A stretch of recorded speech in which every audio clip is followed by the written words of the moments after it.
Hello guys, আজকে কাজে অনেক ব্যস্ত। গরু কুরবানি দিব সবাই, এই জন্য ব্যস্ত একটু। এই যে ডাল রান্না করছি, পাতলা ডাল টমেটো দিয়ে আর লতি দিয়ে শুটকি দিয়ে রান্না করছি দুপুরের জন্য। এই যে খাসির মাংস রান্না করে দিচ্ছি। এই যে ছেলে মেয়েদের জন্য ওরা ডাল খাসির মাংস খাবে, আর আমি রোজা রাখছি আজকে, এই জন্য দুপুরে খাওয়া দাওয়া নাই আমার। আজকে সন্ধ্যা পরে ওই যে লতি দিয়ে শুটকি দিয়ে রান্না করছি, এটা দিয়ে হয়ে যাবে। আর এটা ছেলে মেয়েদের জন্য খাসির মাংস, এগুলো দুপুরের জন্য। আর আপনাদের দেখাইছি আমি কুরবানির জন্য কি কিনছি। দেশি খাসি কিনছি, এই যে 2টা খাসি দিব।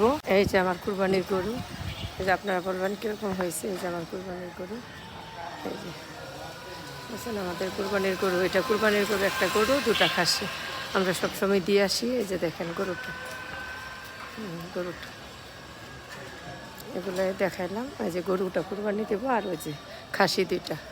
আর আজকে একটা রান্না, ঘরের অনেক কাজ করতেছি। এই যে দেখেন ঘরে সব ধোয়া পাকলা, আজকে অনেক কাজ। গরু নিয়ে আসছে, এই যে দেখেন এটি সব ধোয়া পাকলা করলাম, ওয়াশে কাপড় দিলাম, এখনও শেষ হয়নি কাজ। রুম সব গুছাচ্ছি, রুমগুলো